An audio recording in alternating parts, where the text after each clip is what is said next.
Imagine you are a warrior of legend. You've fought in battles that would break the minds of ordinary soldiers.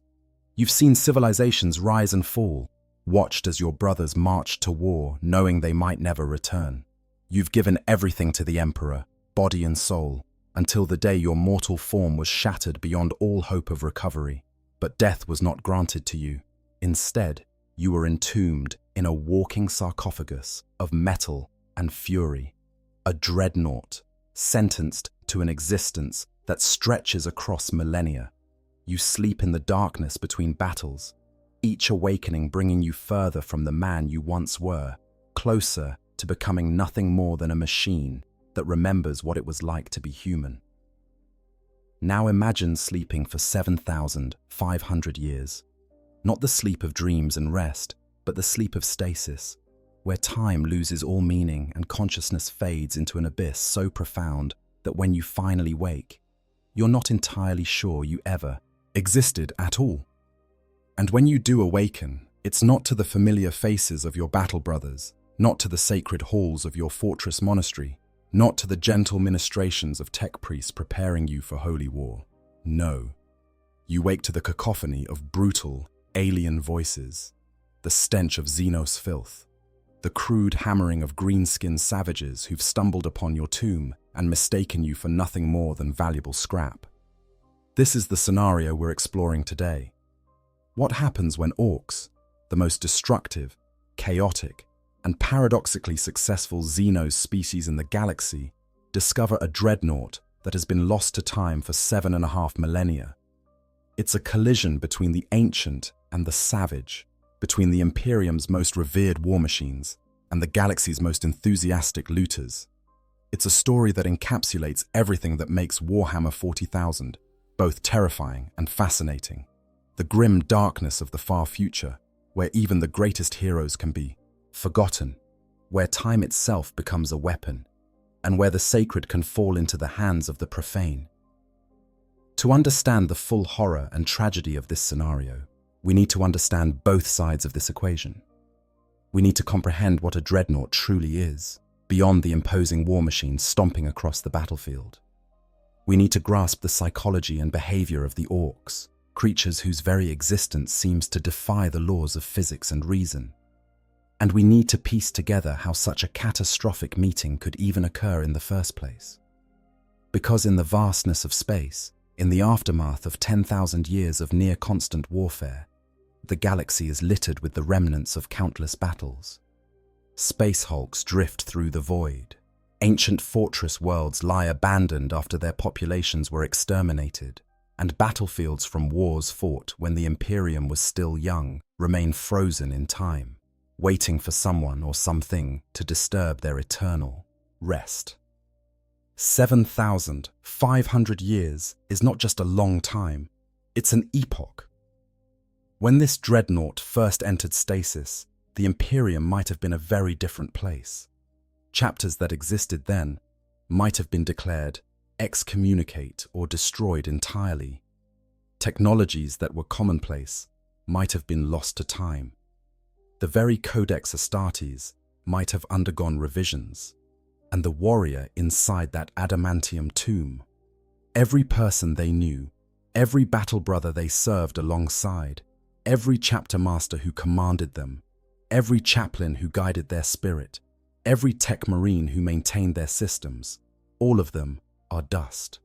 Their gene seed has been harvested and implanted in warriors who are themselves long dead, whose gene seed was harvested for yet another generation, again and again, in an endless cycle of death and rebirth. This dreadnought is more than ancient. It's a relic of a galaxy that no longer exists, preserved in its metal shell like an insect trapped in amber. And the Orks who find it, they don't care about any of that. To them, it's just another bit of loot, another shiny thing to take apart, study, and repurpose for the WH40. The profound tragedy of this situation, the existential horror of awakening to a universe that has moved on without you, means absolutely nothing to creatures whose entire psychology revolves around fighting, looting, and making things go faster or shoot harder. But before we can fully appreciate the catastrophe of this meeting, we need to understand exactly what we're dealing with. Let's start with the Dreadnought itself, because these machines are far more than just weapons of war. They're walking mausoleums, mobile shrines to sacrifice and duty that stretch far beyond what any reasonable being would consider honorable. They're prisons of the highest order, trapping their occupants in a half-life that makes a mockery of the very concept of death. And perhaps most tragically, they're presented to the warriors who are interred within them as the greatest honor a space marine can receive, second only to death in the Emperor's service. The walking tombs, understanding dreadnoughts. A dreadnought is not a mech. It's not a suit of armor, no matter how superficially similar it might appear to powered armor, or even the mighty Terminator plate worn by the chapter's most elite warriors. A dreadnought is a life support system wrapped in weapons and armor, a fusion of man and machine that goes far beyond anything else in the Adeptus Astartes arsenal. When a space marine suffers wounds so catastrophic that even the formidable healing capabilities of their enhanced biology cannot save them, when the skills of the chapter's apothecaries prove insufficient to repair the damage, a choice is made. For most warriors, that choice is death. A merciful release from suffering, a final rest earned through a lifetime of service to the Emperor. But for a select few, for those whose tactical knowledge is considered too valuable to lose, whose experience spans decades or even centuries of warfare, whose very presence on the battlefield inspires their brothers to greater acts of valor, death is denied. Instead, these broken warriors are encased in an armored sarcophagus, their ruined bodies reduced to the absolute minimum necessary to sustain life. What remains of their organic form, sometimes little more than a torso, head, and portions of the nervous system, is suspended in amniotic fluid so cold it numbs whatever capacity for physical sensation still exists. This fluid serves multiple purposes. It preserves the tissue that remains, preventing further degradation. It fills the lungs, allowing the warrior to breathe in a way that bears little resemblance to the breathing of a living being. And it acts as a medium for the neural connections that link what's left of the marine's consciousness to the dreadnought's sensors and weapon systems. The process of becoming a dreadnought is agonizing beyond description. The warrior must endure having their broken body further cut down to its essential components. Limbs that might have been saved through bionic replacement are removed entirely. Organs that could potentially function are excised. What's left is wired directly into the machine, neural connections forced into place, mind and metal merging in a union that can never be undone. Once the process is complete, the marine cannot leave their sarcophagus. They cannot walk on their own legs, because those legs no longer exist. They cannot use their hands, because hands are no longer part of their existence. They can only experience the world through the senses of the dreadnought, feeling through its armored shell, seeing through its optical arrays, hearing through its audio pickups. And here's where the true horror begins. Operating a dreadnought places immense strain on the pilot's mind. The sensory input from the machine's systems doesn't translate cleanly to human perception. The weight of the chassis, the thunder of its weapons, the feedback from its servos and actuators, all of this creates a cognitive load that no organic brain was designed to process. Extended periods of activity lead to confusion, lethargy, dyschronometria, where the pilot's sense of time becomes distorted, and in the worst cases, senility.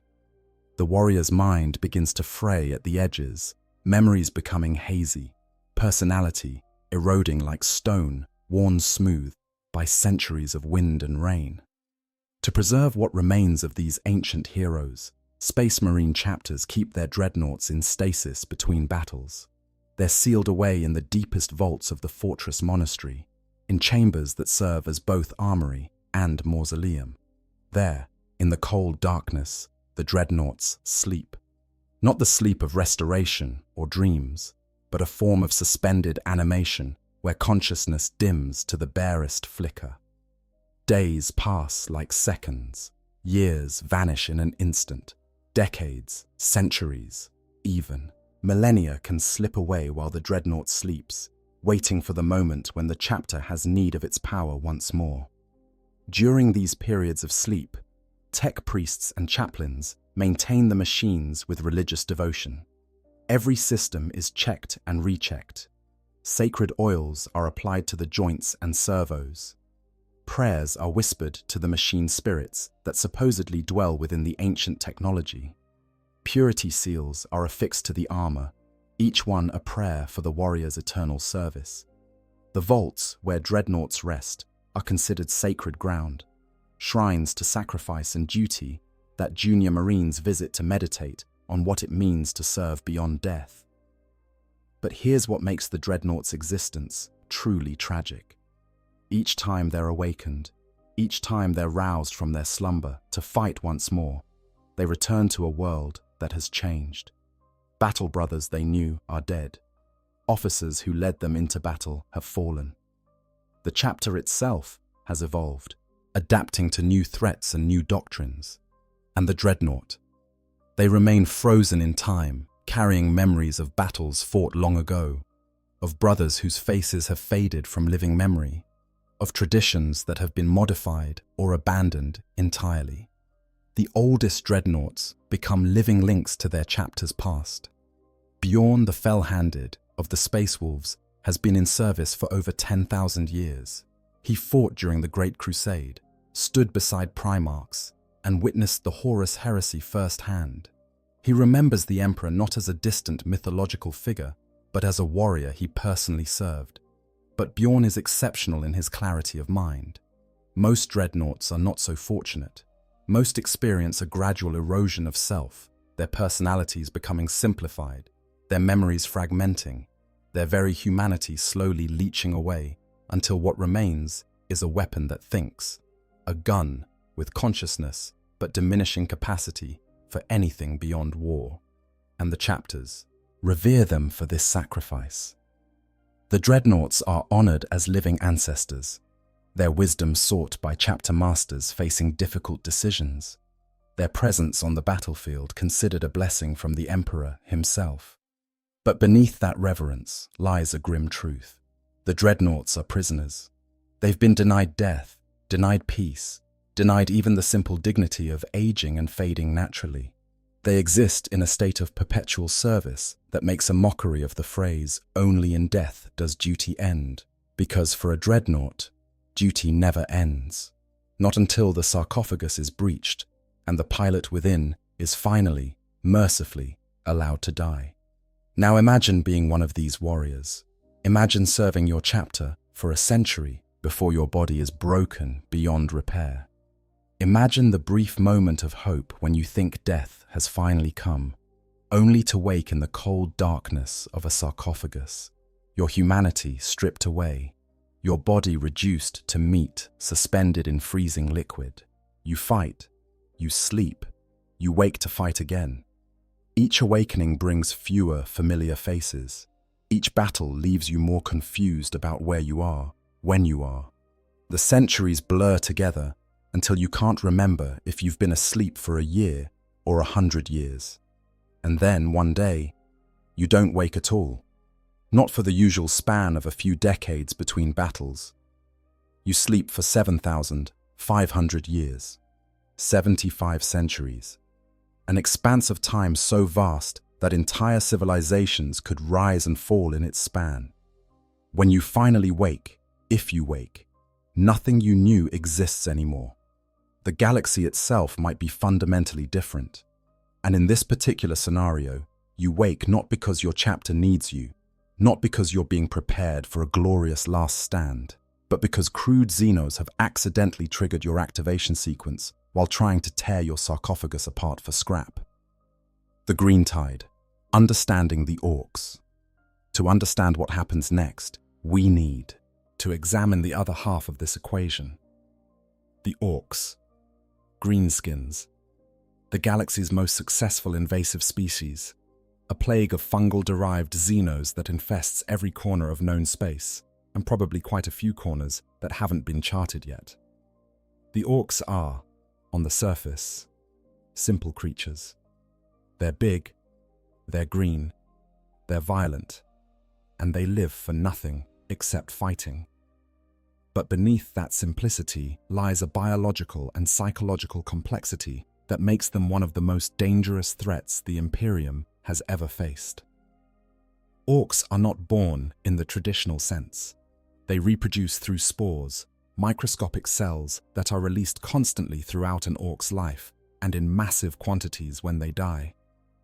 These spores drift on planetary winds, bury themselves in soil, and grow into complex fungal structures that eventually produce new orks. This reproductive method makes them nearly impossible to eradicate. Kill an orc warband on a planet, and unless you burn every square meter of terrain to ash, you've only created the conditions for more orcs to emerge a few years down the line. Cleanse a planet of every visible greenskin, declare it purified, and return a decade later to find a new orc settlement thriving in the ruins. The orc species was created, engineered by an ancient race called the Old Ones as a biological weapon during a war that took place millions of years before humanity even existed. The Old Ones crafted the Krork, massive warriors standing nearly 12 meters tall, wearing sophisticated armor and wielding advanced weapons. These Krork were designed to be the ultimate soldiers, creatures that could fight forever without needing supply lines, logistics, or even much in the way of command structure. They were genetically programmed with instinctive knowledge of combat tactics, weapon maintenance, and basic engineering. Everything they needed to wage war was encoded directly into their DNA. When the war in heaven ended and the Old Ones were destroyed, the Krork devolved over millions of years into the orcs we see today. They're smaller than their ancestors, dumber, less sophisticated, but they retain that genetic programming. An orc is born knowing how to fight. They don't need to be trained in the use of weapons because that knowledge is instinctive. And certain orcs, called odd boys, are born with specialized knowledge encoded even deeper. Mech boys understand mechanical principles at an intuitive level. Pain boys have innate grasp of surgery and medicine, at least as it applies to orc physiology. Weird boys are natural psychers, able to channel the psychic energy that all orcs generate. This brings us to one of the most important and most bizarre aspects of orc biology, the WH40 field. Orcs are psychic, not in the flashy, obvious way that human psychers manipulate the warp. Orc psychic ability is subtle, unconscious, and collective. Every orc generates a low level of psychic energy, creating a background field that increases in intensity as more orcs gather in one place. This field has several effects. It allows orcs to instinctively recognize which among them is bigger and therefore in charge. It bolsters their confidence and aggression, making large groups of orcs effectively immune to morale failure. And, most significantly, it affects reality itself in subtle ways. The WH40 field is why orc technology works, despite appearing to be cobbled together from scrap and spare parts. An orc gun might be little more than a pipe, some springs, and a crude firing mechanism. By all rights, it shouldn't function. But the orc believes it will shoot, and enough of that belief, amplified by the psychic field generated by all the orcs around them, makes it so. Red vehicles really do go faster when orcs drive them, because orcs believe red is the fastest color, and their collective psychic field warps probability just enough to make it true. This doesn't mean orc technology is purely psychic. A human can pick up an orc slugger, and it will fire, because the weapon does have actual mechanical components. But those components work far better than they have any right to, operating at levels of efficiency that should be impossible given their crude construction. This relationship between belief and reality makes orcs incredibly adaptable. They can take technology from any source, no matter how advanced or alien, and repurpose it for their own use. They don't need to understand the underlying principles of how a plasma cannon works. They just need to believe that pulling the trigger will make it shoot, and the WH40 field handles the rest. This is why orcs are such prolific looters. Every battlefield is a treasure trove of parts and weapons that can be stripped down, bolted onto orc vehicles, and made to work through a combination of crude engineering and psychic reinforcement. Orc society, if you can call it that, is brutally hierarchical. The biggest orc is in charge. If you're bigger than the current boss, you fight him, and if you win, you're the new boss. If you're not bigger, you serve the boss, at least until you grow large enough to challenge them. This might seem chaotic, but it's actually quite stable. Orcs respect strength above all else, and a boss who can beat any challenger has earned the right to lead through the only currency orcs truly value: violence. Different orc clans emphasize different aspects of orc culture.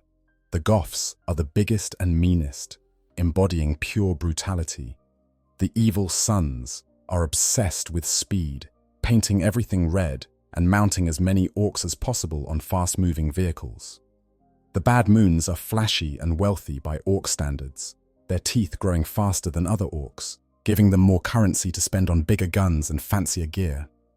The Death Skulls are looters and scavengers extraordinaire, believing that blue is the luckiest color and covering themselves in stolen equipment.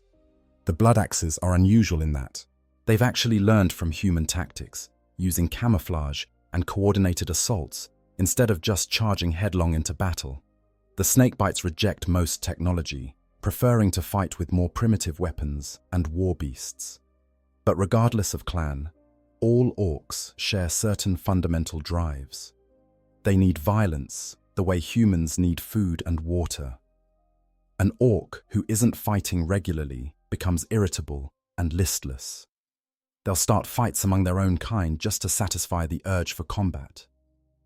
This constant need for conflict prevents orc civilization from ever truly advancing. They're too busy fighting each other to build lasting empires or develop new technologies. The only time orcs become truly dangerous on a galactic scale is when a powerful war boss manages to unite multiple tribes and clans into a WAG, a massive crusade of violence that crashes through star systems like a green tsunami. Orcs also have a peculiar relationship with death. They don't fear it the way humans do. An orc who dies in a good fight is satisfied with their lot. There's no elaborate mythology of an afterlife, no promises of paradise or damnation. Fighting is the point. Dying while fighting is simply the inevitable conclusion to a life well lived. This makes orcs incredibly difficult to demoralize. You can't threaten them with death because they welcome it. You can't frighten them with superior numbers because more enemies just means more fun. The only way to make an orc retreat is to kill so many of them so quickly that even their psychically reinforced confidence breaks, and even then, they're more likely to regroup and come back for another go than they are to genuinely flee. When orcs encounter technology they don't understand, their first instinct is to hit it with something heavy and see what happens. If that doesn't work, they'll try to pry it open. If they can't pry it open, they'll try to blow it up. And if they manage to get inside, the mech boys will start pulling it apart to see how it works.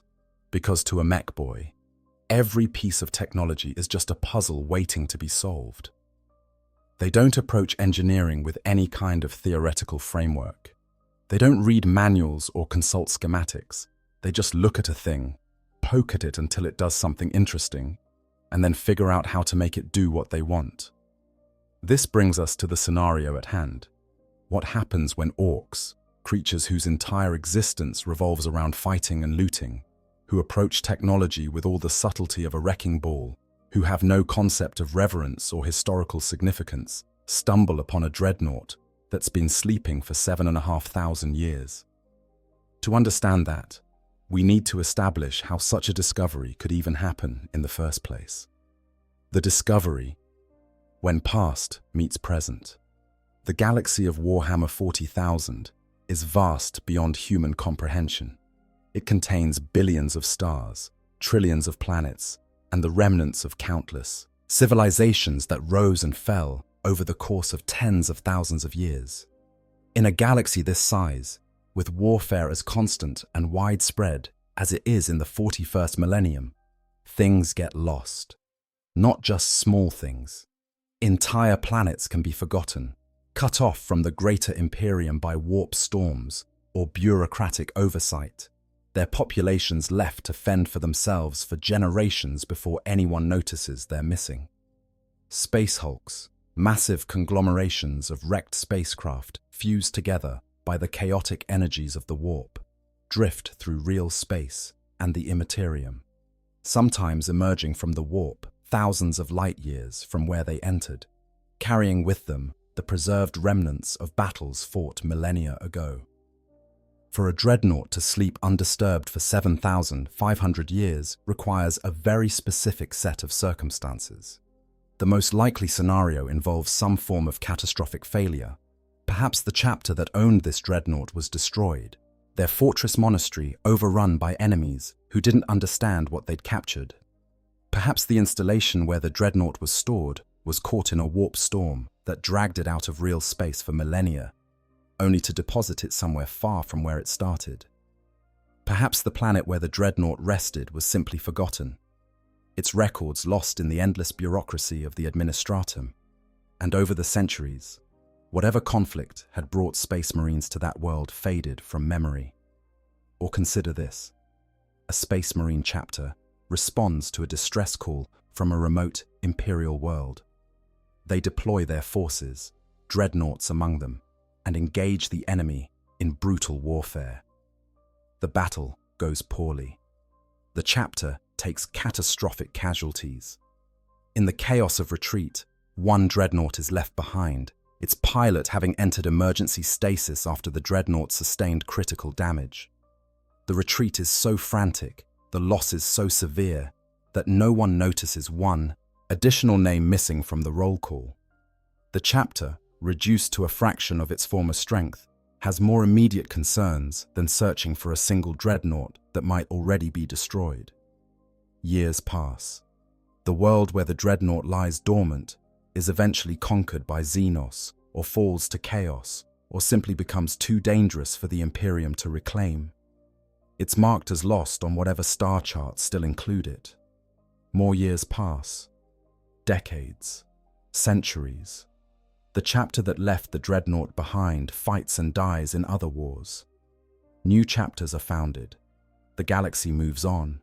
And through it all, the dreadnought sleeps, its stasis field powered by systems designed to function for 10,000 years or more, waiting for rescue that will never come.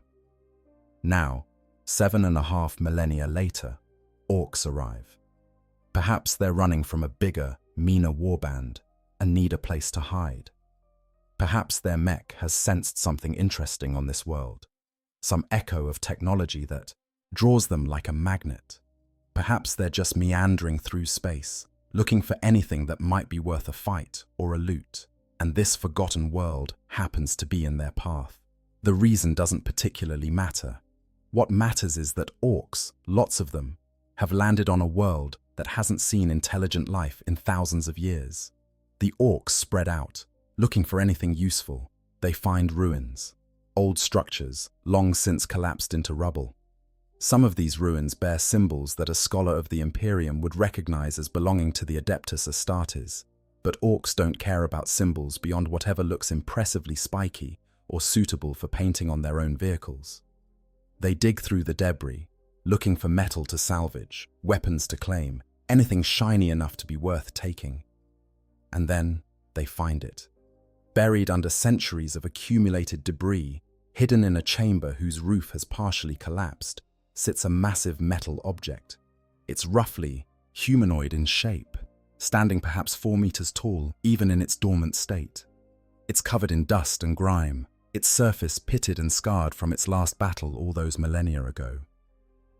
To anyone familiar with Imperial technology, it would be immediately recognizable as a dreadnought, specifically a Castroferrum pattern, the most common type used by Space Marine chapters. The chassis bears the heraldry of a chapter that might not even exist anymore. Their colors faded, their symbols eroded by time. To the Orks, it's the best find they've made in weeks. It's big, it's metal, and it clearly used to have weapons attached to it. The weapon mounts are empty now, the assault cannon and power fist that once equipped this warrior having been torn away in whatever battle left the dreadnought here. But the Orks don't care about that. They care about the fact that this thing is clearly a war machine of some kind, and war machines are exactly what they're always looking for. The first Ork to spot it, a relatively small specimen by Ork standards, immediately runs back to tell the others. Within minutes, a crowd of greenskins has gathered around the Dreadnought, all of them talking at once in their brutal, guttural language. Arguments break out over who saw it first, who gets to claim it, whether they should try to get it working or just strip it for parts. Punches are thrown. A few Orks get clubbed over the head. Eventually, a Nob, one of the larger and meaner Orks in the group, establishes order through the simple expedient of hitting anyone who argues with him.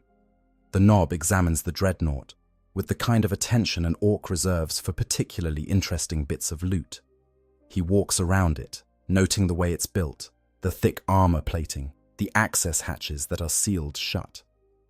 He can tell this thing was made to fight, the shape of it, the way the armor is angled, the mounting points for weapons. All of it speaks to a purpose that any Ork can appreciate. This was made to kill things, and anything made to kill things deserves respect, or at least as much respect as an Ork is capable of giving to an inanimate object. "Right," the Nob announces to the assembled Orks. "We's gonna take this back to the mech. He'll know what to do with it." Getting the Dreadnought out of the ruins proves challenging. It weighs several tons, and while Orks are incredibly strong, they're not known for their patience or ability to plan complex operations. They try to just lift it. When that doesn't work, they try to push it.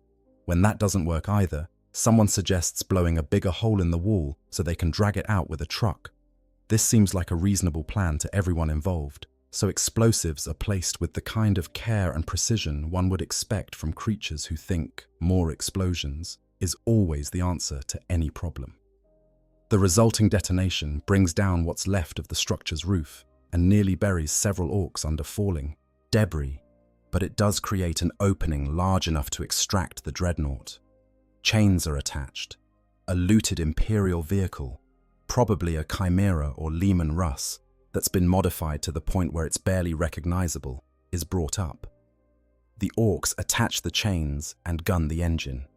The Dreadnought resists at first, still partially buried, but Ork engineering combined with Ork stubbornness eventually wins out. The ancient war machine is dragged from its tomb, emerging into daylight for the first time in 75 centuries. The trip back to the Ork settlement is chaotic. The Dreadnought, towed behind an Ork vehicle, bounces over rough terrain. Its armor, already damaged from its last battle, accumulates new dents and scratches. Orks gather around to watch it being transported, all of them speculating about what it might be, what it might do, whether it has any good bits they can take for their own projects. Fights break out over who gets first pick of any loot. The Nob has to crack several skulls to maintain order. Finally, they reach the mech's workshop, a ramshackle collection of structures built from scavenged materials and whatever the Orks could cobble together. The mech himself is a typical example of his kind, larger than average, covered in crude bionics, wearing a collection of tools on a belt made from what might once have been a piece of tank tread. His mechanical claw, more sophisticated than anything the other Orks carry, sparks occasionally with barely controlled electrical energy. The mech approaches the Dreadnought with interest. Unlike the other Orks, who see only the potential for loot, the mech sees something more. His genetically programmed understanding of machinery tells him this is sophisticated, well built. Whoever made this knew what they were doing. The armor is thick but articulated. The joints, though currently locked, show evidence of advanced servo systems. And most interesting of all, there's a faint hum coming from somewhere, inside the chassis, a barely perceptible vibration that suggests power systems are still active. "This is something special," the mech mutters, walking around the Dreadnought. He wraps his claw against the armor, listening to the sound it makes. He examines the access hatches, trying to figure out how to open them. Imperial technology isn't designed to be user-friendly, especially not to Xenos, but mech boys have an almost supernatural ability to intuit how things work. The mech studies the Dreadnought for several minutes, his mind processing information in ways that would baffle Imperial tech priests who spend years studying the Omnissiah's mysteries. "Right," he says finally. "Here's what we's gonna do. First, we's gonna pop it open and see what's inside. Then we's gonna see if we can get it moving, and if we can't, we'll strip it for parts and use them for something else." The Orks cheer this plan. It's straightforward. It involves hitting things, and there's a good chance something will explode. What more could an Ork ask for? The mech selects his tools, a collection of oversized wrenches, cutting torches, and what appears to be a power claw modified to function as a prying tool. He approaches the Dreadnought's main access hatch, the one that would normally be opened by tech priests using proper rituals and authorization codes. The mech has no authorization codes. He has a power claw and a fundamental belief that any lock can be opened if you apply enough force. He jams the claw into the seam of the hatch and pulls. The ancient metal resists. The mech growls, adjusts his grip, and pulls harder. Something inside the hatch mechanism groans. The Ork strains, his muscles bulging, bionics whining with the effort. And then, with a shriek of protesting metal, the seal breaks. That's when the Dreadnought wakes up. The awakening, 7,500 years in an instant. Inside the sarcophagus, consciousness begins its journey back from the abyss. It's not a gentle process. The emergency, reactivation protocols triggered by the breach of the hull's integrity force a system restart that bypasses the normal, carefully calibrated wake-up sequence. Stasis fields collapse in nanoseconds instead of the usual hours. Amniotic fluid temperature spikes from its preservation setting to something approaching operational normal. Neural interfaces surge with electricity as they reconnect pathways that have been dormant for millennia. For the warrior inside, the experience is indescribable. Imagine being torn from the deepest sleep you've ever known, a sleep so profound that it was functionally indistinguishable from non-existence. One moment, nothing. Not even darkness, because darkness implies perception. Just nothing. And then, without warning, without the gentle transition from sleep to waking that even normal humans experience, everything floods back all at once. Sensation returns like a tidal wave. The cold of the amniotic fluid, so cold it burns. The pressure of the liquid filling lungs that haven't needed to process it in thousands of years. The neural connections igniting, sending cascades of information from the Dreadnought's sensors into a mind that isn't ready to receive them. Visual input, darkness, punctuated by sudden flashes of light from the mech's tools. Audio input, grinding metal, guttural alien voices, the mechanical whine of the Dreadnought's own systems coming online. Tactile feedback, something is touching the hull, prying at it, violating the sanctity of the sarcophagus. The warrior's first thought, if it can be called a thought when consciousness is still forming from the formless void, is confusion. Where am I? That should be an easy question to answer. The last memory before entering stasis should be fresh, immediate, but it's not. The mind reaches for that memory and finds it slippery, distant, like trying to grasp smoke. There was a battle. Yes, that much is clear. Enemies, lots of them. Fire and fury. The crack of bolter. Fire, the scream of servos as the power fist crushed alien flesh. And then, damage. Critical damage. Systems failing. Emergency stasis protocols initiating. But how long ago was that? The warrior's sense of time is completely distorted. It could have been yesterday. It could have been last week. The realization that it's been far, far longer than that hasn't yet penetrated the fog of confusion. The optical sensors come online, feeding images directly into the warrior's brain through the neural interface. The view is fragmented, compromised by the damage the Dreadnought sustained in its last battle and the subsequent 7.5 millennia of deterioration. But enough works to provide a picture of the surroundings. Orks, lots of them. Greenskins crowding around the Dreadnought, their crude faces twisted in expressions of curiosity and aggression. One of them, larger than the rest and equipped with some kind of mechanical claw, is literally prying open the access hatch. Xenos. Orks. Here, touching the sarcophagus, violating the tomb. That thought cuts through the confusion like a blade. Whatever else the warrior doesn't understand about their current situation, this much is crystal clear. The Dreadnought has fallen into enemy hands. Orks, the brutal, primitive Xenos that the Imperium has been fighting for as long as anyone can remember, have found them. The implications are staggering, but there's no time to process them. The Xenos are breaking in. They need to be stopped. The warrior tries to access the Dreadnought's weapon systems.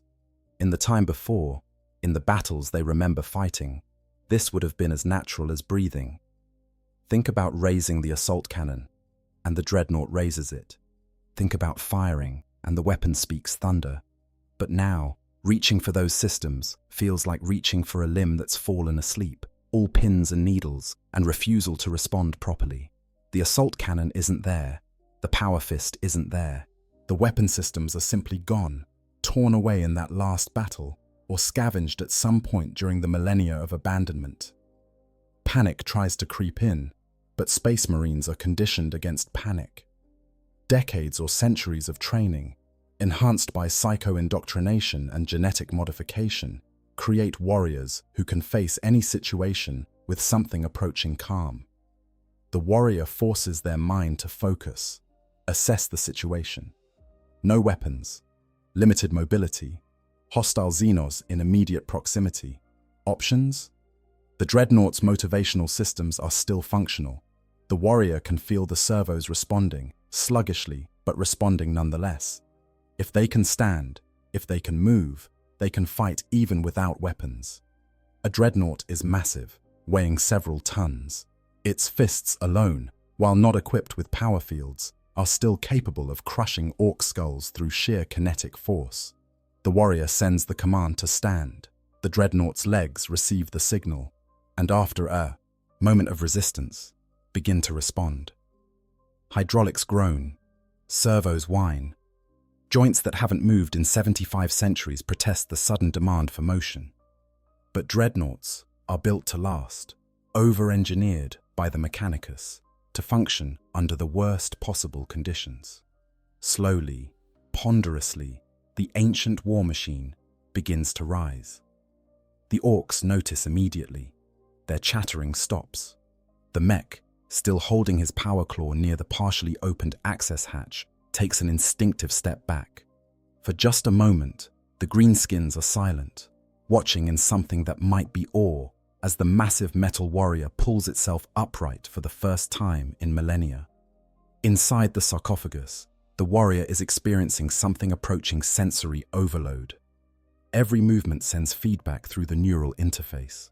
The Dreadnought's balance systems, calibrated for a chassis that was intact 7,000 years ago, are struggling to compensate for the damage and degradation the war machine has suffered.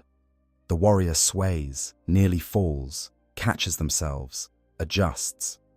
It's like learning to walk again, except the body they're learning to control is a 4-meter-tall machine that weighs as much as a small vehicle. The optical sensors provide a better view now that the Dreadnought is upright.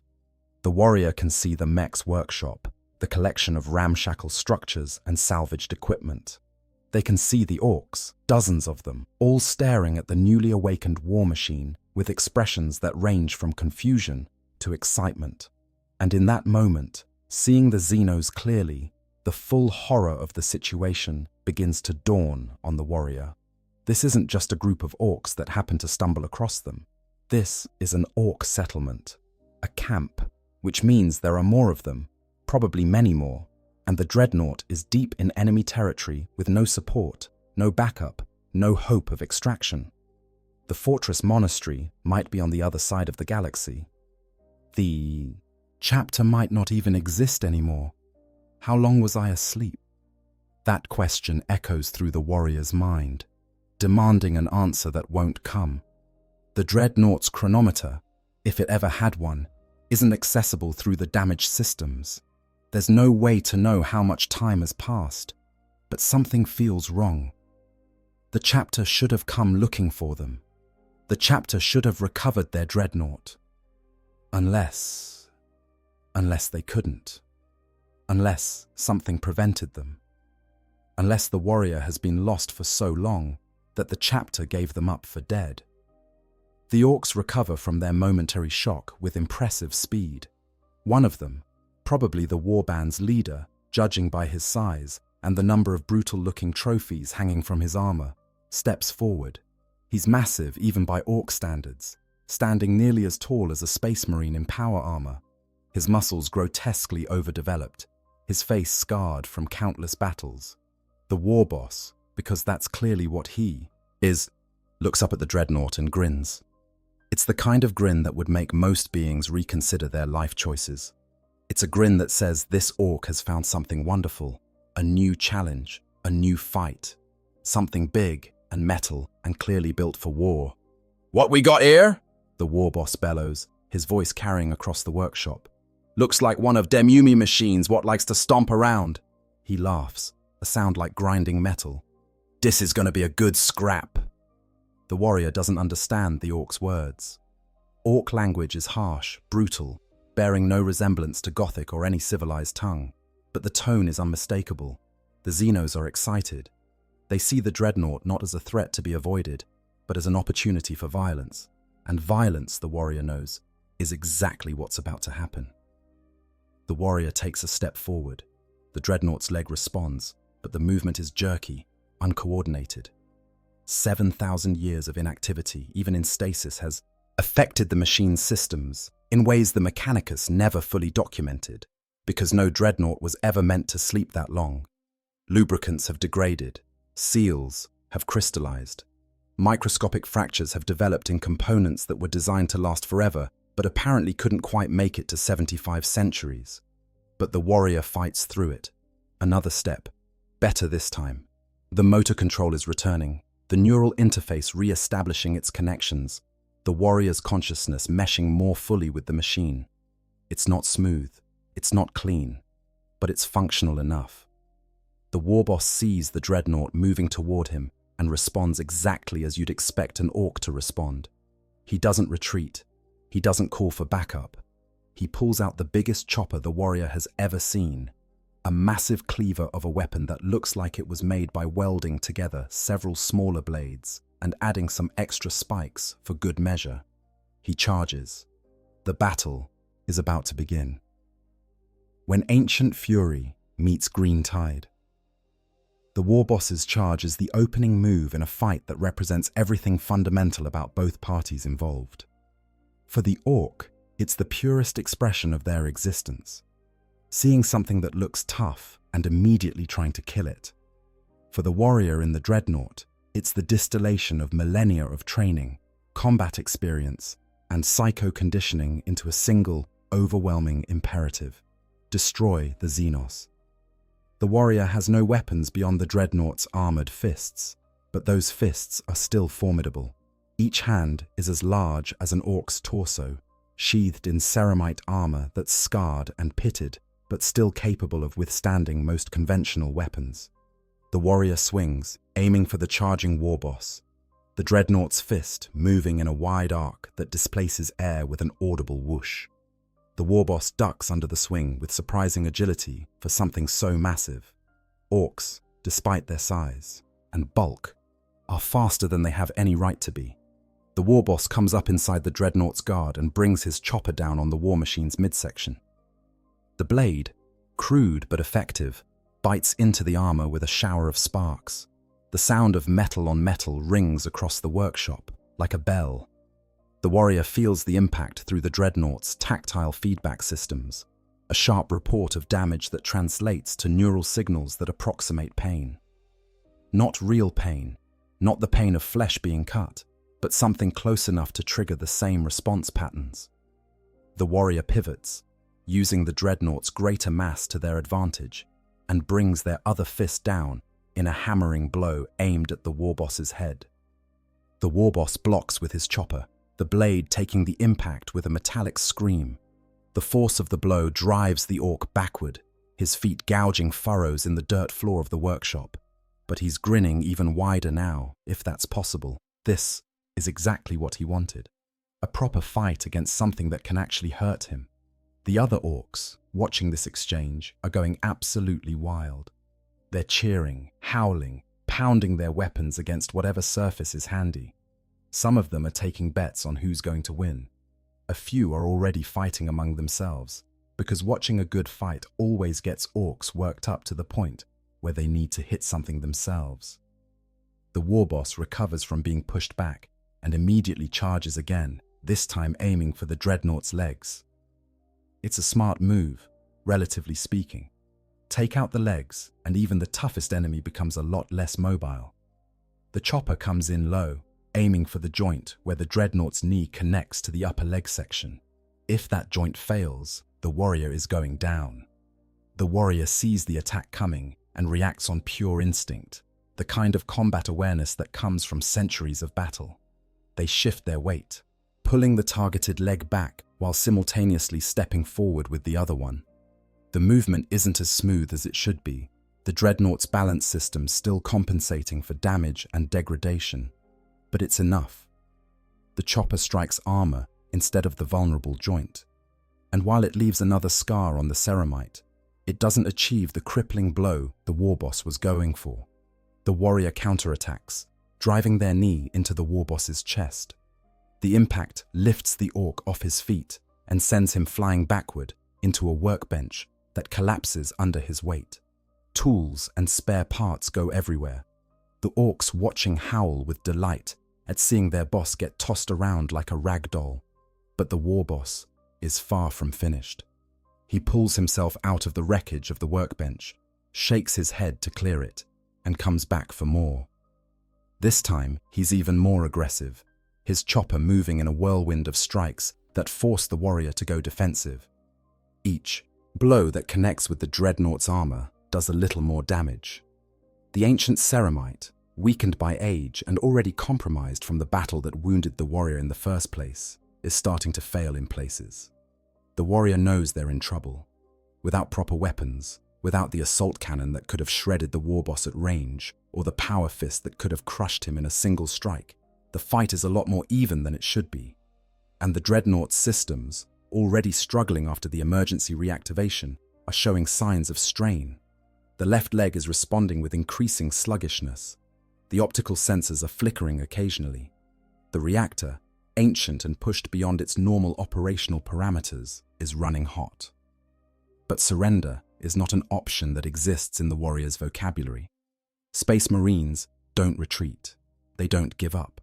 And Dreadnoughts, the walking embodiments of duty and sacrifice, embody this principle to an even greater degree. The warrior will fight until they can't fight anymore, and even then, they'll keep fighting. The warboss comes in again, and this time, the warrior is ready.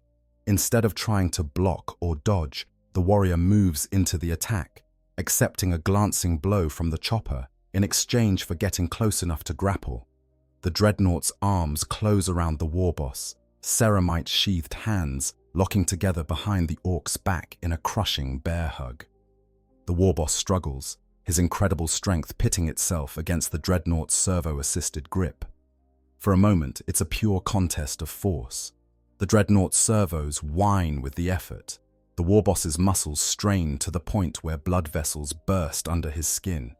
And then, slowly, inexorably, the Dreadnought's grip tightens.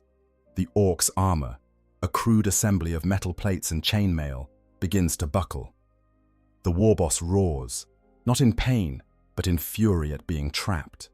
He brings his chopper up, trying to strike at the Dreadnought's head, but the angle is wrong. The blade skitters off the armored surface without doing significant damage.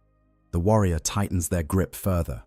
The Dreadnought's arms are capable of exerting enormous force, and even without power field enhancement, the crushing pressure is devastating.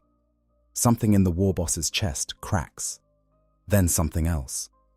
The orc's roar turns into a gurgling cough as internal injuries mount.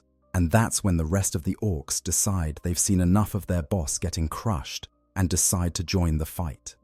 The first indication the warrior has that the situation has changed is when something explodes against the Dreadnought's back. The shockwave isn't enough to do serious damage, but it's enough to disrupt the warrior's concentration. The grip on the warboss loosens slightly, and the orc takes advantage immediately, wrenching himself free and stumbling backward. The warrior turns to face the new threat and sees a mob of orcs charging toward them, all of them armed with various crude weapons. Some have sluggers, orc pistols that spray bullets in the general direction of the enemy. Some have choppers similar to their bosses. A few have grenades, which they're throwing with the kind of wild enthusiasm that suggests they don't particularly care where they land as long as they explode. The warrior is now surrounded. Orcs are coming from every direction, scrambling over piles of salvage, pushing each other out of the way in their eagerness to get to the fight. The noise is incredible, a cacophony of gunfire, explosions, and orc battle cries that would shatter the morale of most conventional forces. But the warrior is not conventional forces. The warrior is a space marine, enhanced beyond human limits, trained to face odds that would be considered suicidal by any reasonable measure, and encased in a war machine that was designed to wade through enemy forces like a farmer through wheat. The fact that the Dreadnought is damaged, that the warrior has been asleep for 75 centuries, that they're alone against an entire orc warband, none of that changes the fundamental equation. The Xenos must be destroyed. The warrior wades into the mob, fists swinging. Each blow connects with an orc, sending them flying with shattered bones and ruined organs. The Dreadnought's mass alone is a weapon. When a 3-ton war machine moves through a crowd, anything in its path gets crushed or trampled. Orcs disappear under the Dreadnought's feet, their bodies pulped into the dirt. Others try to climb the war machine, thinking they can overwhelm it through sheer numbers. They're not entirely wrong. Numbers do matter, even against a Dreadnought. An orc, clambering onto the Dreadnought's back, manages to jam his chopper into the gap between armor plates and starts sawing. Another finds a damaged section of the hull and begins prying at it. A third, more clever than the others, grabs a power cable that's been exposed by earlier damage and yanks it free, causing one of the Dreadnought's optical sensors to go dark. The warrior can feel the Dreadnought dying around them, piece by piece. Systems are failing. The reactor is overheating. The amniotic fluid that sustains what's left of their organic body is starting to boil from the heat. But they keep fighting because that's what they were made to do. That's what they've been doing for longer than they can remember. Fighting until there's nothing left to fight with. The warboss has recovered from being crushed and rejoins the battle with renewed fury. He leaps onto the Dreadnought's chest, his chopper coming down in a two-handed strike aimed directly at the sarcophagus housing the pilot. The blade punches through already weakened armor and embeds itself in the internal structure. Warning lights flash in the warrior's vision. Critical damage alerts scroll across whatever's left of the Dreadnought's status displays. The warrior grabs the warboss by the head with one massive hand and squeezes. The orc struggles, trying to pry the fingers away, but the Dreadnought's grip is relentless. The warrior can feel the orc's skull beginning to compress under the pressure. Just a little more force, and something impacts the Dreadnought from the side with enough force to knock it off balance. The warrior staggers, releases the warboss, tries to regain their footing, but the left leg, already damaged and failing, finally gives out completely. The knee joint locks up, servos seizing. The Dreadnought topples, and there's nothing the warrior can do to stop it. The impact when they hit the ground is catastrophic. Already compromised systems fail entirely. The reactor, pushed beyond its limits, initiates an emergency shutdown to prevent a meltdown. Power cuts out across the Dreadnought's systems. The optical sensors go dark. The audio pickups fall silent. The tactile feedback that lets the warrior feel through the machine's hull fades to nothing. In the sudden darkness and silence, the warrior experiences a moment of profound disorientation. Is this death? After all these centuries, all these battles, is this finally the end? There's almost relief in the thought. Rest, peace. An end to the endless cycle of fighting and sleeping and waking to fight again. But no, the warrior can still feel their organic body, still sense the cold amniotic fluid, still hear the distant thud of their own heartbeat. They're alive, trapped in a dead machine, surrounded by Xenos who are even now probably discussing whether to eat them or just loot the sarcophagus for parts. From outside, muffled by the layers of ceramite and the amniotic fluid, comes the sound of Ork voices. They're excited, triumphant. They've defeated the stompy metal git. Now comes the best part, taking it apart. The looting, a fate worse than death. The mech is the first to approach the fallen Dreadnought, his mechanical claw sparking with barely contained energy. He walks around the war machine, examining it from every angle, his genetically programmed understanding of machinery telling him this is a prize beyond measure. Most of the Orks see a defeated enemy, valuable only for its scrap metal. The mech sees something more. He sees sophisticated servo systems, advanced armor plating, a power source that, despite being shut down, still contains incredible energy potential. This isn't just a dead Hulk. This is a treasure trove of technology that he can study, reverse engineer, and incorporate into his own creations. "Right den," the mech announces to the assembled Orks. "We's gonna take this thing apart nice and careful like. I wants to see how it works before we go smashing it to bits." The other Orks groan. Careful isn't how Orks like to do things. But the mech's authority in matters of technology is absolute, backed up by the fact that he's the one who keeps all their weapons and vehicles functioning. If the mech says careful, they'll do. Careful. At least until they get bored and start smashing things anyway. The war boss, still nursing the injuries from being crushed and nearly having his skull squeezed into paste, approaches the Dreadnought with a mixture of respect and irritation. It put up a good fight, he has to admit. For something that looked half broken to begin with, it fought like a proper warrior. But in the end, the way Ag prevailed, as it always does. Numbers and savagery overcame even ancient Imperial technology. "What about the gits inside?" one of the Orks asks, pointing at the sarcophagus. The mech considers this. "Let's have a look, shall we?" He approaches the sarcophagus's access hatch, the same one he'd been prying open when the Dreadnought first awakened. It's damaged now, hanging partially open from the battle, making it easier to get at. The mech shoves his claw into the gap and pulls. With a shriek of tortured metal, the hatch tears free, revealing the interior of the sarcophagus. The Orks crowd around to look, curious about what kind of creature would be inside such a machine. What they see is disappointing by Ork standards.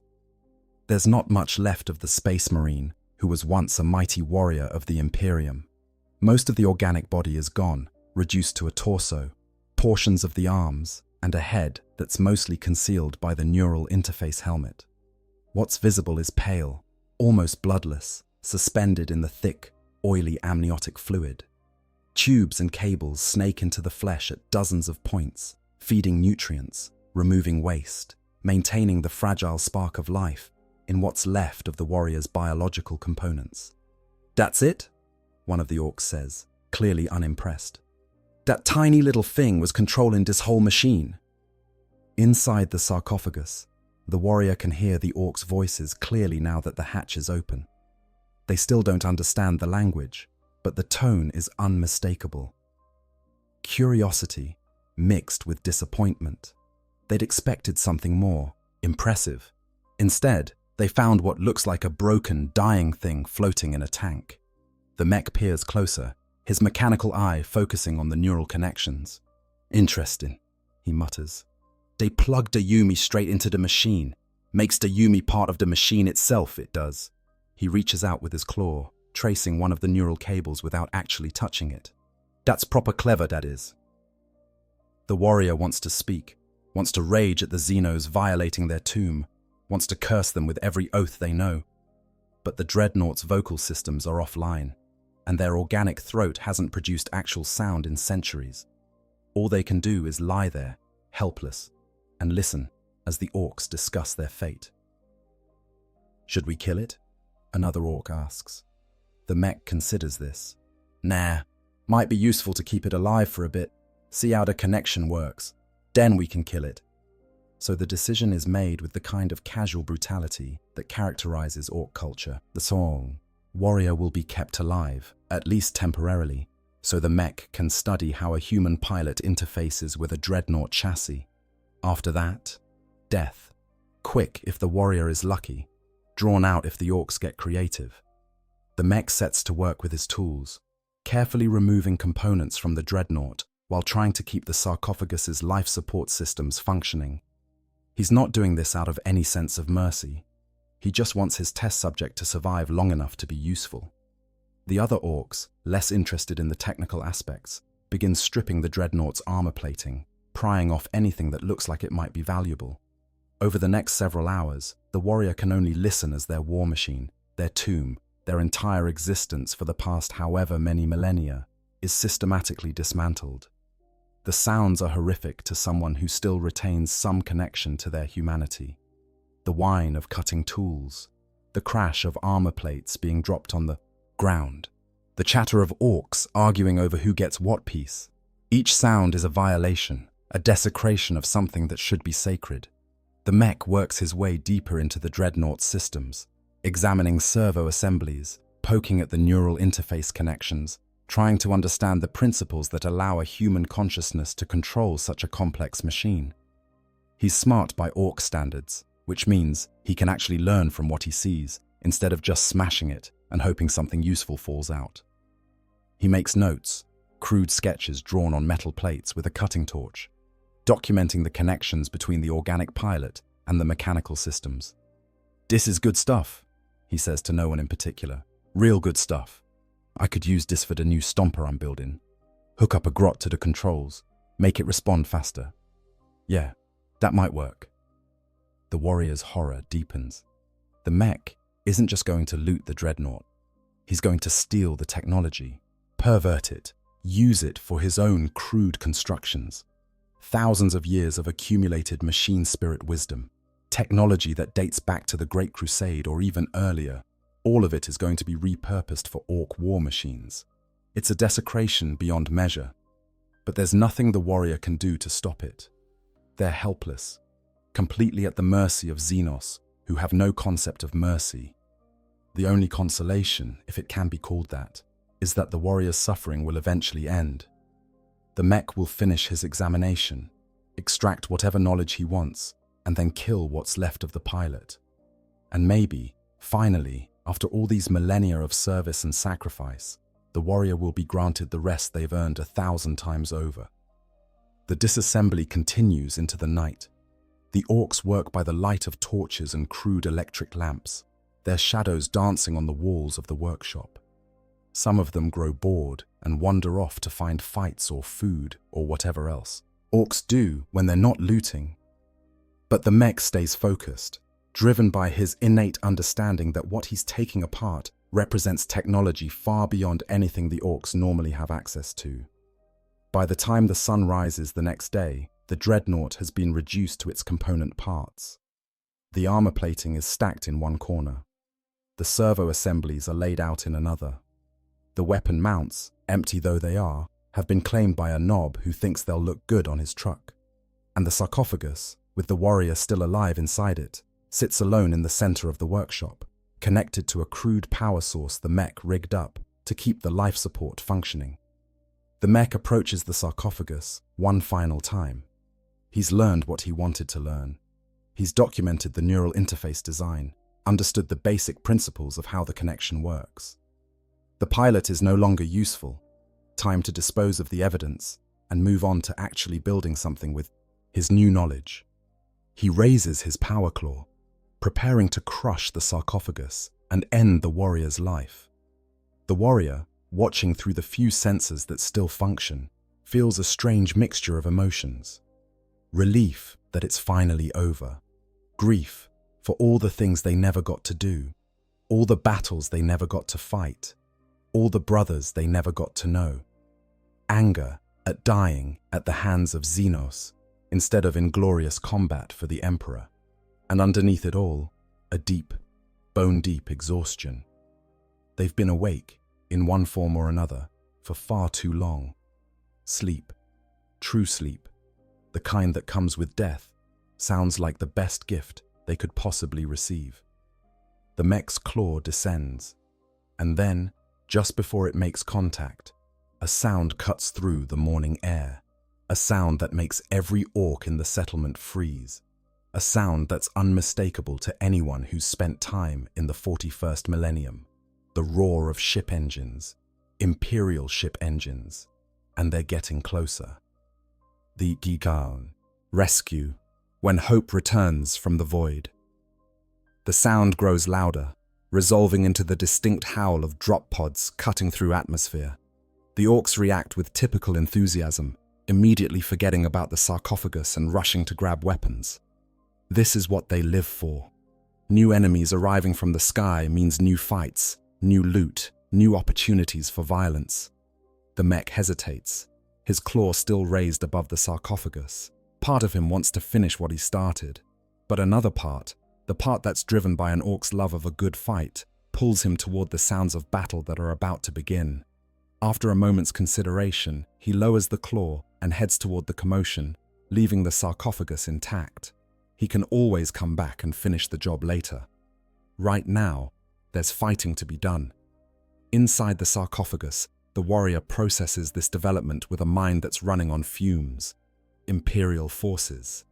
Here, after all this time, it seems impossible, like a hallucination brought on by amniotic fluid deprivation or neural interface degradation. But the sounds are real. The distinctive crash of drop pods impacting Earth. The whine of servo motors as hatches open. And then, clear as a bell, a sound the warrior hasn't heard in longer than they can measure. The bark of bolters firing in controlled, disciplined volleys. Space Marines. Their chapter has come. Somehow, impossibly, after however many thousands of years, they've been found.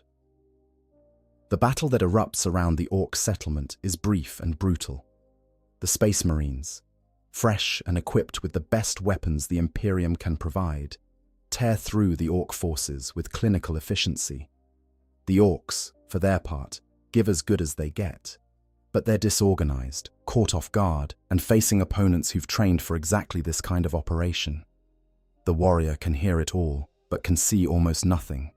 The sarcophagus's sensors are damaged, providing only fragmented glimpses of the battle. But they can hear the bolter fire, can hear the screams of dying orcs, can hear the calm, measured Vox communications as the Space Marines coordinate their assault. And then, suddenly, there are footsteps approaching the workshop. Heavy footsteps, power armor. The warrior's remaining sensors pick up movement, a large figure entering the structure. For a moment, fear grips them. What if it's the war boss, coming back to finish what the mech started? But no, the silhouette is wrong. Too clean, too symmetrical. This is a Space Marine in full power armor, ceramite painted in colors that trigger something in the warrior's fragmented memory. Those colors, that heraldry. They know those colors. The Space Marine approaches the sarcophagus and stops, apparently taking in the sight of what remains of the Dreadnought. The warrior wishes they could speak, wishes they could identify themselves, wishes they could do anything other than float helplessly in the amniotic fluid and hope that whoever this is will recognize them as a brother rather than a lost cause. The Space Marine reaches up and removes his helmet, revealing a face that's young by Astartes standards, probably only a few decades of service. He looks at the sarcophagus with an expression that mixes shock and reverence. When he speaks, his voice carries the weight of genuine awe. "By the Emperor," he breathes, "we actually found you." The warrior's mind reels. Found them? They were looking for them specifically. How is that possible? How would anyone even know to search for a Dreadnought lost thousands of years ago? The Space Marine activates his Vox. "Captain, you need to see this. We've found a venerable. The chassis is destroyed, but the sarcophagus is intact. The pilot is alive." He pauses, listening to a response the warrior can't hear. "Yes, sir. Confirmed. The heraldry matches the old records." Old records. The words hit the warrior like a physical blow. They're in old records, which means so much. Time has passed, that they've become a piece of history instead of a living member of the chapter. More Space Marines arrive, including an officer whose armor bears the markings of a captain. He examines the sarcophagus with the kind of careful attention one would give to a priceless relic, which, the warrior supposes, is exactly what they've become. A relic, a piece of the past preserved in amniotic fluid and fading consciousness. "Get the tech Marines," the captain orders. "I want this sarcophagus secured and transported back to the ship immediately. And someone find me a chaplain. This brother has been lost to us for far too long." The activity around the sarcophagus intensifies. Tech Marines arrive with specialized equipment, carefully examining the life support connections to make sure nothing is severed during transport. A chaplain, his skull-faced helmet somehow both grim and comforting, approaches and begins reciting prayers of recovery and redemption. The warrior, overwhelmed by the sudden shift from facing imminent death to being rescued by their own chapter, can barely process what's happening. They're lifted, carefully. The sarcophagus detached from the crude power source the mech had rigged and connected to proper Imperial systems. The difference is immediate. Clean power flowing through familiar circuits, life support systems responding with proper calibration instead of the barely functional state they'd been in. For the first time since waking in this nightmare, the warrior feels something approaching stability. As they're carried from the workshop toward awaiting transport, the warrior catches glimpses of the battle's aftermath. Ork bodies scattered everywhere, a few survivors being rounded up for interrogation or immediate execution. The settlement burning, its crude structures consumed by flames that will hopefully kill any spores the greenskins left behind. And there, standing over the corpse of the war boss, is a Space Marine in Terminator armor, his thunder hammer still crackling with energy from the blow that crushed the Ork leader's skull. The warrior feels a fierce satisfaction at seeing the Xenas dead, even if they weren't the one to deliver the killing blow. The transport lifts off, carrying the warrior and their rescuers back toward orbit and the strike cruiser waiting above. The warrior tries to stay conscious, tries to observe everything, tries to understand how this rescue happened and what it means for their future. But the neural interface, stressed beyond its limits by the emergency reactivation and the subsequent battle, is beginning to fail. Consciousness starts to slip away, darkness creeping in at the edges of their perception. The last thing the warrior hears before unconsciousness claims them is the chaplain's voice, strong and steady, reciting a prayer for those who have been lost and found again. The words are comforting in a way the warrior can't quite articulate. After so long in the company of Xenos, hearing High Gothic spoken with proper reverence is like water to a dying man. They let go, trusting their fate to their brothers, and slip into a sleep that's very different from the cold stasis they've known for so long. This sleep is warm, almost gentle, and for the first time in millennia, the warrior dreams. The aftermath, a ghost in new times.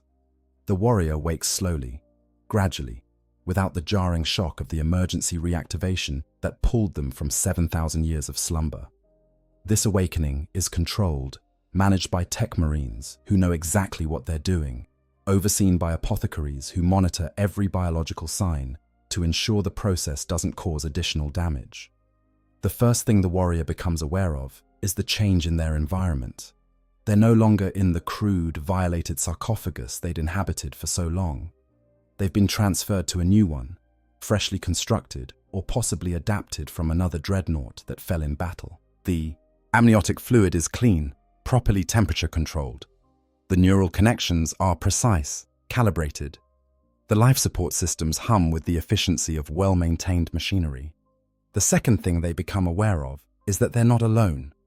As consciousness fully returns, bringing with it the sensory input from the new sarcophagus's systems, the warrior realizes they're in a chamber they don't recognize. It's clearly part of a fortress monastery, judging by the architecture and the religious iconography adorning the walls. But it's not their fortress monastery. It can't be. Too much is different.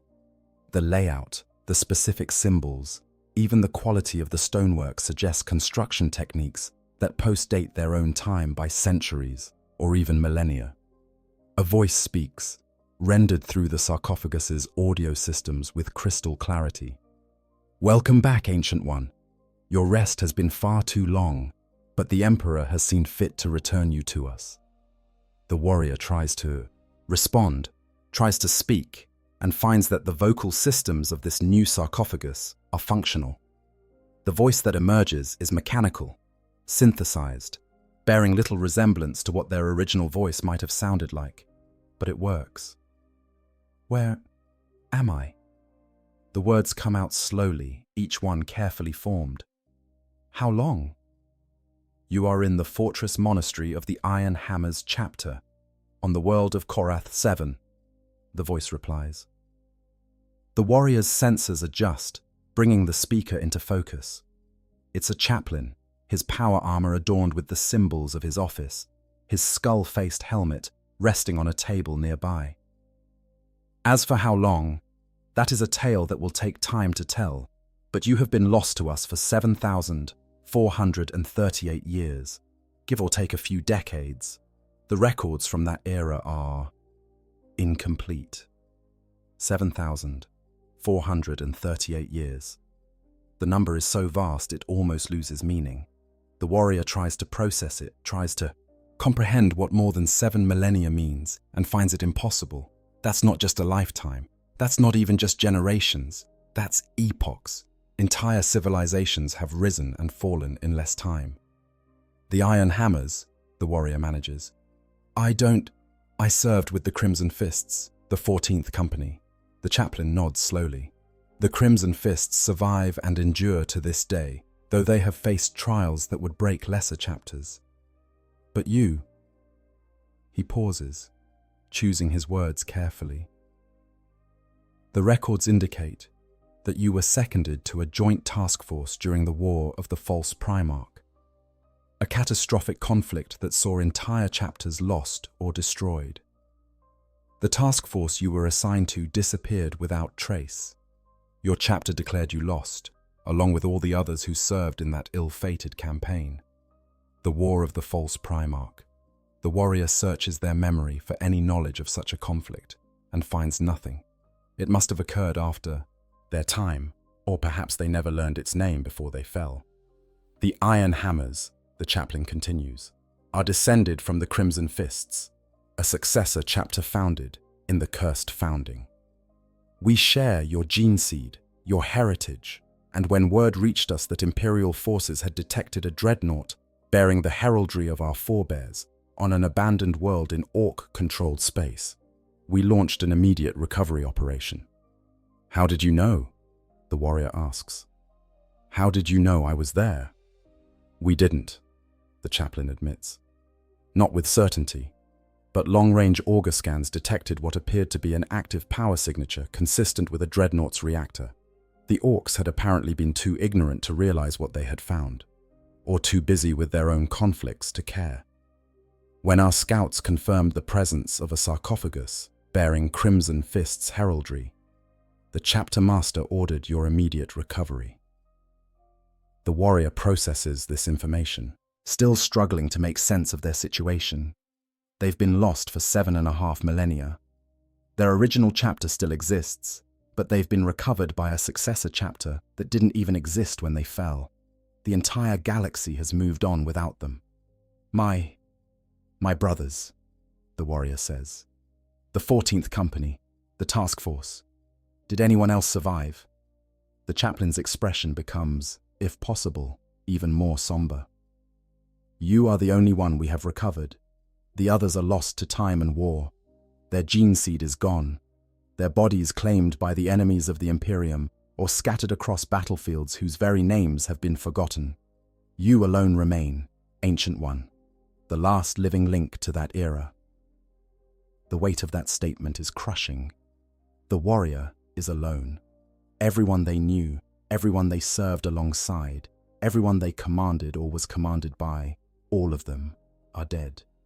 The galaxy has turned 74 centuries without them, and they wake to find themselves a ghost from a dead age. "Why?" the warrior asks, the question emerging as barely more than a mechanical whisper. Why bring me back? Why not let me rest? I've served. Emperor knows I've served. Let me rest. The chaplain steps closer to the sarcophagus, his expression visible now without the skull mask to hide it. He looks weary, as if he's had to have this conversation before, and knows how painful it is. Because you are needed, Ancient One. The galaxy burns. The great rift has torn reality itself asunder. Chaos spills forth from the warp in numbers not seen since the Horus heresy. The Imperium stands on the brink of annihilation. Every warrior is needed. Every veteran is precious. And you. He gestures at the sarcophagus. You fought in battles that none now living remember. You stood against enemies we know only from fragmentary records. Your experience, your knowledge, your very presence is a treasure beyond measure. I don't remember, the warrior says, the admission painful. The stasis, being asleep for so long. It's like trying to remember dreams. I know I fought. I know I served. But the details are... They trail off, unable to find words for the fragmented state of their memory. Memory can be recovered, the chaplain says gently. Our librarians are skilled in the arts of psychic reconstruction. And even if not, even if those memories are truly lost, the fact that you survived, that you endured, that you remained true to the Emperor through 7,000 years of sleep and woke, ready to fight again, that alone makes you worthy of our deepest respect. The warrior wants to protest, wants to explain that they didn't endure anything heroic. They simply slept and then woke to find themselves in a nightmare of Xenos and violence. But the chaplain's words carry a weight that can't be easily dismissed. The Imperium needs them. Their chapter, or at least the chapter descended from their gene line, needs them. What would you have me do? The warrior asks finally. Serve, the chaplain replies simply. As you have always served, we will place you in a new chassis, one of the revered, venerable patterns that befit your status and experience. You will stand with us in battle. You will guide our younger brothers with your wisdom. You will be honored as a living ancestor, a bridge to our chapter's most ancient history. The warrior considers this. They could refuse. They could demand rest, demand the peace that's been denied them for so long. But even as the thought forms, they know they won't act on it. Because the chaplain is right about one thing. They've always served. That's what they are. That's what they've been for longer than most civilizations exist. A servant of the Emperor, a warrior of the Adeptus Astartes, a guardian of humanity against the darkness. When do we begin? The warrior asks. The chaplain smiles, and there's genuine warmth in the expression. Your rehabilitation begins immediately. It will take time to construct a proper chassis for you, to calibrate the systems, to ensure you're ready for deployment. But when that's done, when you're ready to take the field again, the iron hammers will stand with you, Ancient One. And the enemies of the Imperium will learn to fear the fury of a warrior who has returned from 7,000 years of silence. Over the following weeks, the warrior undergoes a process that's part medical treatment, part religious ritual, and part intensive retraining. The Tech Marines work on constructing a new Dreadnought chassis, incorporating the most advanced technology the chapter has access to, while maintaining compatibility with the warrior's neural interface specifications. The apothecaries monitor the warrior's biological components, ensuring that the centuries of stasis haven't caused irreparable damage. The chaplains conduct prayers and ceremonies, acknowledging the warrior's return and reintegrating them into the chapter's spiritual life. And, slowly, carefully, the librarians work with the warrior to recover what memories they can. It's not a perfect process. 7,000 years of stasis has degraded many of the neural pathways that stored those memories. But fragments emerge, the face of a battle brother whose name is lost, but whose courage is remembered. The feeling of fighting alongside warriors who shared their purpose and their blood. The sound of bolter fire in defense of worlds whose names no longer appear on any map. The warrior learns about the galaxy they've awakened to, and it's a harsher, darker place than the one they remember. The Imperium is beset on all sides. The forces of chaos are ascendant. New threats have emerged. Xenospecies the warrior never encountered in their first life. And throughout it all, the Imperium endures not through hope or glory, but through sheer, bloody-minded refusal to die. When the new chassis is finally ready, the transfer ceremony is conducted with all the solemnity befitting such an occasion. The entire chapter gathers to witness as the warrior is installed in their new war machine, a venerable pattern Dreadnought equipped with the best weapons and armor the chapter can provide. The sarcophagus is sealed with prayers and sacred oils. Purity seals are affixed to every surface. And when the warrior's consciousness meshes with the new systems, when they feel the power flowing through the chassis, when they test the weapons and find them responding perfectly to their will, they feel something they haven't felt in a very long time. Purpose. The first battle comes sooner than expected. An Ork WH40 has swept into the sector, and the iron hammers are deploying to counter it. The warrior, now formally recognized as Venerable Brother Ulrich, stands in the embarkation bay alongside their new battle brothers. The sight is surreal. These space marines are descendants of their gene line, but they're also strangers, warriors who never knew the chapter as it existed, when the warrior still walked on their own legs. But when the drop pods launch, when the familiar sensation of high-G descent grips them, when the pods crash into Earth and the hatches blow open to reveal an Ork horde waiting to test themselves against Imperial fury, none of that matters anymore. The warrior charges forward, their assault cannon roaring, their power fist crushing greenskins with each blow. Beside them, the iron hammers fight with discipline and courage that would have made the old Crimson Fists proud. And in that moment, surrounded by battle and brotherhood, the warrior realizes something important. They're not a ghost, they're not a relic, they're a space marine, and they're exactly where they belong. The fight continues, as it always has, as it always will. And Venerable Brother Ulrich will be there until the very end, a warrior out of time, a living testament to the Imperium's refusal to surrender, a reminder that duty never ends. Not even after 7,000 years of silence. The meaning of memory. What it means to lose time. The story of a dreadnought lost for 7.5 millennia and recovered by Orks touches on one of Warhammer 40,000's most profound and disturbing themes, the price of immortality and the horror of outliving your entire world. In the grim darkness of the far future, time is a weapon just as deadly as any bolter or chainsword. It strips away context, erodes meaning, and transforms heroes into relics. For the warrior in our scenario, the experience of awakening after such an immense span of time would be fundamentally traumatic in ways that normal combat trauma can't approach. Imagine having your entire frame of reference, everything you understood about the universe, rendered obsolete in an instant.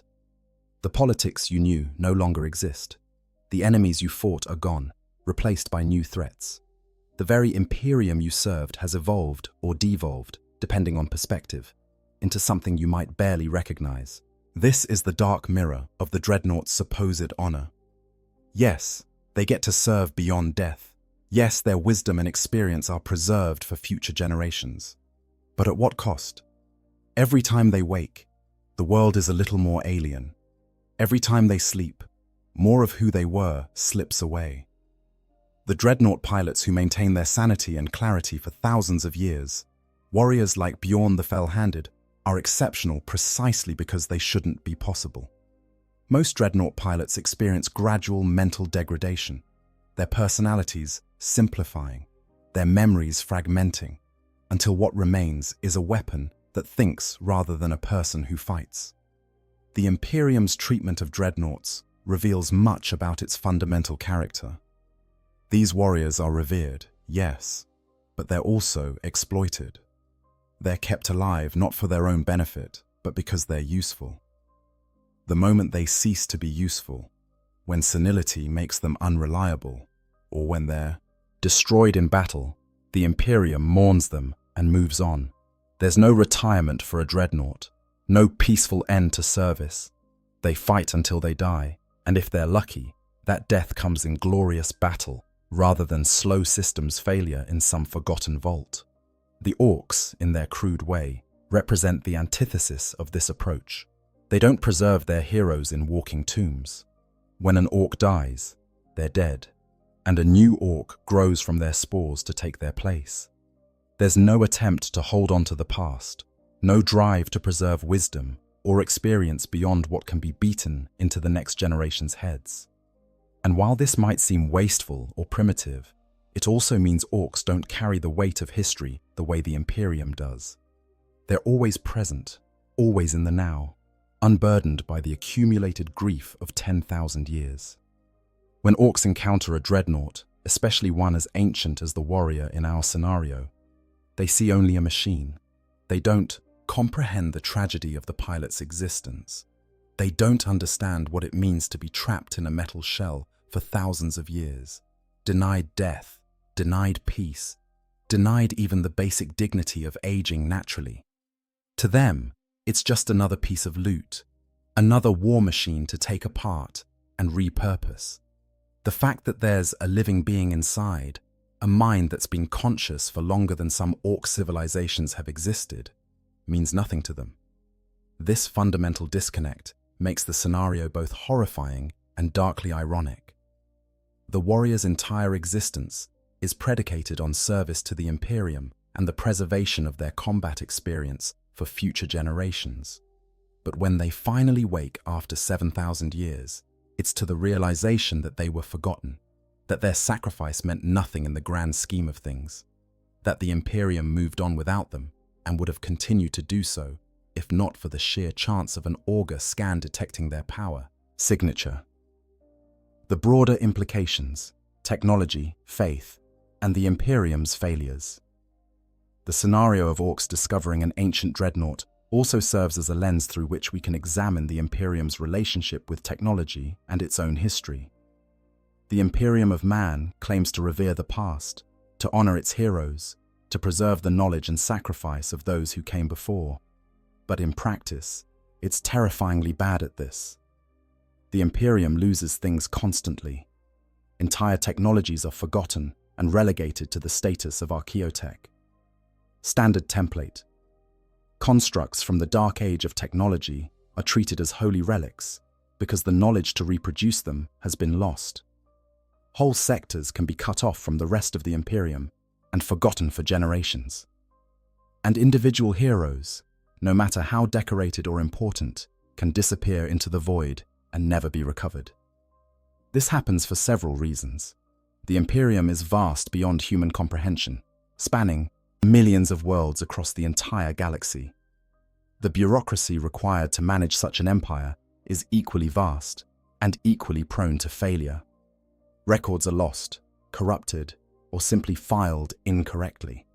Warp storms can cut off entire regions for centuries, making it impossible to know what's happening there or to recover lost assets.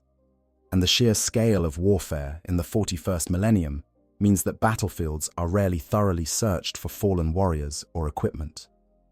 The result is a tragic irony. The Imperium has the technology to create dreadnoughts, to preserve its greatest heroes for thousands of years, but it doesn't have the organizational capacity to keep track of them all. Warriors who were entombed with the promise that they'd serve forever, that their sacrifice would be honored, that they'd be woken when needed, can be lost simply because the chapter that owned them was destroyed, or the world where they were stored was forgotten. And then there are the Orks, who don't suffer from any of these problems because they don't try to preserve anything in the first place. Ork technology is crude, but it's also reproducible. Any mech boy can build a functional slugger or chopper. They don't need ancient knowledge or rare materials. They just need scrap metal and a fundamental belief that what they're building will work. This makes Ork civilization remarkably resilient. You can destroy an Ork settlement, kill all the Orks, and still fail to eliminate them because the spores they released will grow into new Orks in a few years. The Imperium, by contrast, is fragile in ways it refuses to acknowledge. Its reliance on technology it can barely maintain, its dependence on knowledge it's slowly losing, its inability to adapt or innovate. All of this makes it vulnerable to exactly the kind of catastrophic forgetting that left our Dreadnought pilot buried on an abandoned world for 7,000 years. When the mech examines the Dreadnought's neural interface and starts figuring out how it works, he's doing something that most Imperial tech priests wouldn't dare attempt. He's not treating the technology as sacred. He's not reciting prayers or following prescribed rituals. He's just poking at it until he understands the principles, then thinking about how to apply those principles to his own creations. This approach, crude as it is, represents a kind of technological adaptability that the Imperium lost millennia ago. The Imperium's relationship with technology is fundamentally religious rather than scientific. The Mechanicus treats machines as if they have spirits that must be appeased with the proper rituals. Deviation from established patterns is heresy. Innovation is dangerous. The result is an empire that can maintain its existing technology, barely, but can't advance or adapt. And when something goes wrong, when a machine fails or a system degrades, the only solution is to find a preserved example from an earlier age and try to copy it, often imperfectly. This religious approach to technology explains why dreadnoughts are revered as sacred machines rather than simply sophisticated combat systems. It's not enough to build them and maintain them properly. They must be blessed, anointed, prayed over, treated as if they're alive in some mystical sense.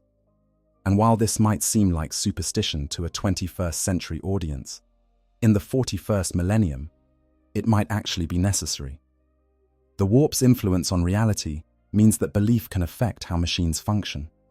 A tech priest who genuinely believes a machine spirit exists might actually commune with something real, some echo of the warp responding to their faith. But this same religious framework makes it nearly impossible for the Imperium to truly understand its own technology. When something works, it works because the machine's spirit is pleased. When something fails, it fails because the machine's spirit is angry, or because proper rituals weren't observed. There's no concept of systematic troubleshooting or root cause analysis. There's just prayer and repetition of forms that might have worked in the past. The Orks, for all their seeming primitiveness, have a better handle on how their own technology works, because they approach it empirically. A mech boy doesn't need to understand the underlying physics of why a gun works. He just needs to know that if he puts these parts together in roughly this way, it'll shoot when he pulls the trigger. And thanks to the WAG field, that pragmatic approach is enough to make incredibly sophisticated things function. So when our ancient dreadnought falls into Ork hands, what we're really seeing is a collision between two fundamentally different approaches to technology. The Imperium's reverent, rigid, and ultimately fragile relationship with its machines versus the Orks' pragmatic, adaptable, and psychically reinforced engineering. And the tragedy is that the warrior trapped in the sarcophagus represents everything the Imperium claims to value, preserved and maintained by technology. The Imperium is slowly losing the ability to reproduce, only to be dissected by Xenos, who understand machines better than most Imperial citizens, despite their crude methods. Conclusion: the grim darkness of discovery. The scenario we've explored today, Orks discovering a dreadnought that's been asleep for 7,500 years, is more than just an interesting what if. It's a microcosm of everything that makes Warhammer 40,000 simultaneously fascinating and horrifying. It's a universe where heroism and sacrifice are genuine, but ultimately meaningless in the face of cosmic indifference. Where the greatest honors conceal the darkest curses. Where time itself becomes an enemy that no amount of faith or technology can truly defeat. The warrior in our story served faithfully. They gave everything, including their humanity, in service to the Emperor. They were promised that their sacrifice would be honored, that they'd be preserved to fight again, that their wisdom would guide future generations. And technically, those promises were kept. The warrior was preserved. They did fight again, Their wisdom is valuable to the chapter that recovered them. But between the promise and its fulfillment lies an abyss of 74 centuries, an expanse of time so vast that it renders all context meaningless. The warrior wakes to a galaxy they don't recognize, surrounded by strangers who share their gene seed but not their experiences, fighting battles they never trained for against enemies they never knew existed. They've been granted a form of immortality, but at the cost of everything that made their life meaningful. And before that recovery, before the improbable rescue that saved them from being dismantled for parts, they experienced perhaps the ultimate indignity, being treated as nothing more than valuable scrap by Xenos who couldn't comprehend what they'd found. The Orks didn't know they were violating something sacred. They were just doing what Orks do, looting anything that looks useful and taking it apart to see how it works. The fact that what they were taking apart contained a warrior who'd served longer than their entire species has existed meant nothing to them. This is the essential grimness of the 41st millennium. Sacrifice is necessary, but not sufficient. Heroism is real, but not rewarded. Duty is absolute, but offers no protection against the simple, brutal fact that the galaxy is vast and uncaring and perfectly willing to let you sleep for 7,000 years in a tomb no one remembers exists until Xenos stumble across you by sheer chance. For those of us watching from outside the universe, there's a dark satisfaction in scenarios like this. They remind us that Warhammer 40,000 is fundamentally a tragic setting, where even the happier endings carry the weight of everything that was lost along the way. The warrior was rescued. They'll fight again. They'll serve, with honor and distinction. But they can never go back to what they were. The galaxy they knew is gone forever, and they're a ghost, haunting a future that has no place for the past they represent. Yet there's also something inspiring in the warrior's choice to continue serving despite all of this. They could have refused. They could have demanded the rest they've earned 1,000 times over, but they didn't, because at the core of their being, beneath all the metal and augmentation and accumulated trauma, they're still a space marine. And space marines don't quit. They don't surrender. They stand against the darkness until they can't stand anymore, and then they keep standing anyway, because the alternative is to let the darkness win. This is what makes Warhammer 40,000 more than just grimdark for the sake of grimdark. Yes, the universe is horrible. Yes, everything is terrible and getting worse. Yes, even the good guys are morally compromised fascists fighting to preserve an empire that's rotting from within. But within that darkness, there are still beings who choose to fight, not because they believe they'll win, not because they think their sacrifice will matter in the long run, but because fighting is what they do. It's who they are. The warrior in our story represents this principle taken to its ultimate extreme. They've fought for so long that they can barely remember why they started. They've lost everyone and everything they knew. They've been betrayed by the very concept of time itself. And still, when given the choice between rest and service, they chose service. Not because they're stupid or brainwashed, though the Imperium certainly does its share of both, but because at some fundamental level, they still believe that the fight matters. Maybe they're right. Maybe in a universe as vast and chaotic as Warhammer 40,000, every battle does matter. Every warrior makes a difference. Every moment of resistance against the darkness has value. Or maybe they're wrong, and the universe will grind on, regardless of whether any individual chooses to fight or surrender. The beauty of the setting is that it never gives you a definitive answer.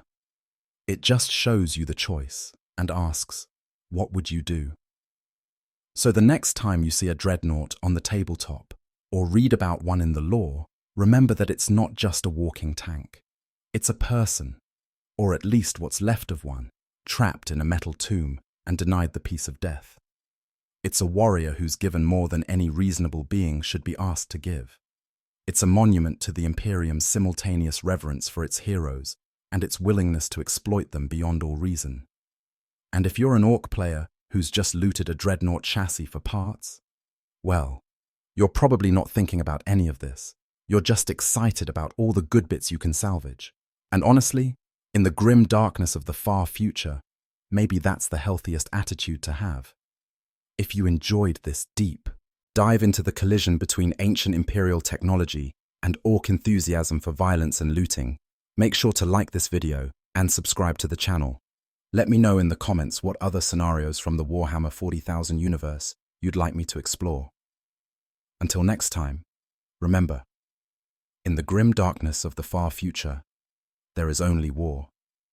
And sometimes, there's also 7,000 years of unintended nap time followed by really aggressive wake-up calls from greenskins with power claws. The Emperor protects, but sometimes he takes his sweet time about it.